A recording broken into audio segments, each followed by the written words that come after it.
Hi, my name is Yi Young. This video, I will discuss the liver disease classification notebook provided in this course.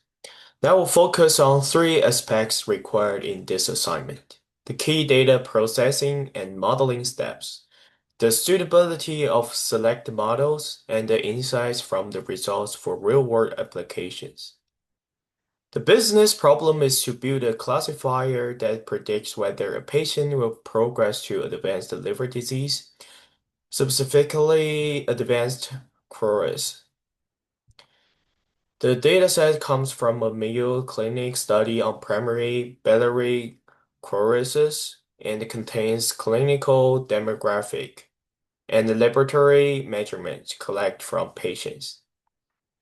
This dataset contains both numerical and categorical variables, as well as missing values across multiple features.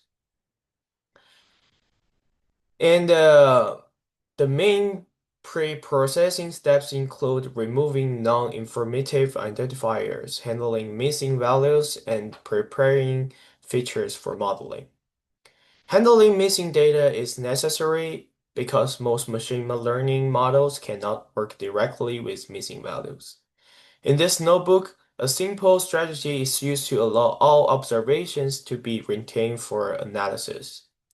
Another key pre-processing step is target encoding.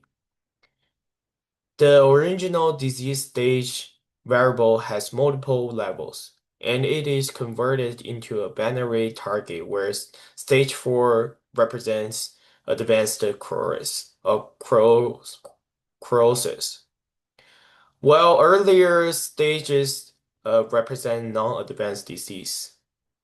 This transformation allows the problem to be treated as a supervised binary classification task, which is suitable for standard classification algorithms.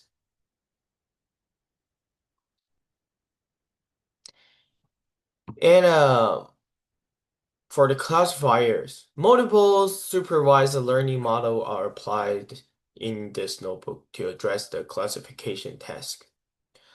Logistic regression is used as a baseline model. It is simple, interpretable, and has relatively low variance, which makes it especially appropriate for clinical applications where transparency is important. However, logistic regression assumes a linear relationship between the features and the outcome, which may limit its ability to capture complex medical patterns. Tree-based models are also included because they can capture nonlinear relationships and feature interactions commonly found in clinical and laboratory data.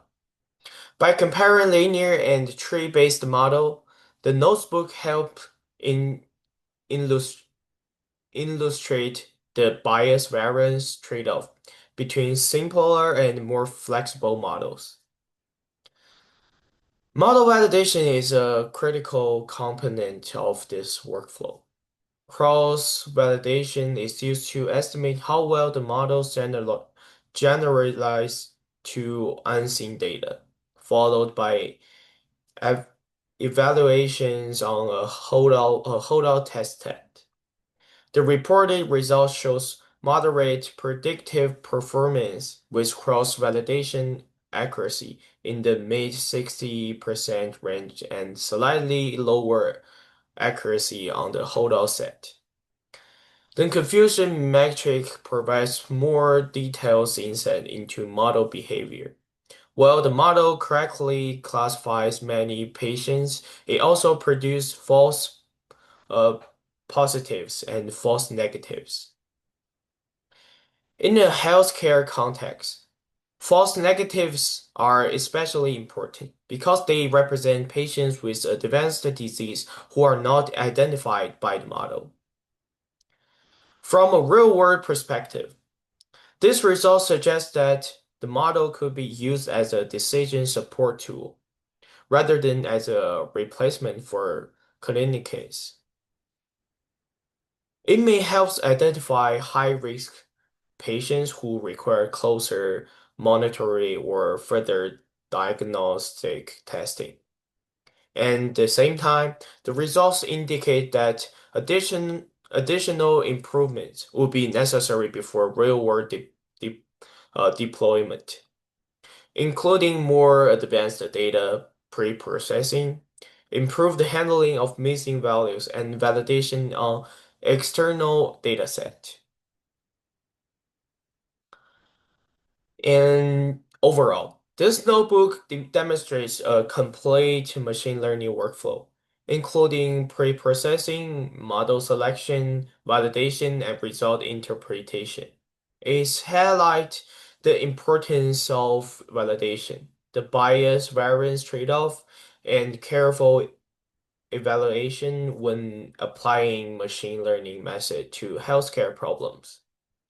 Thank you for watching.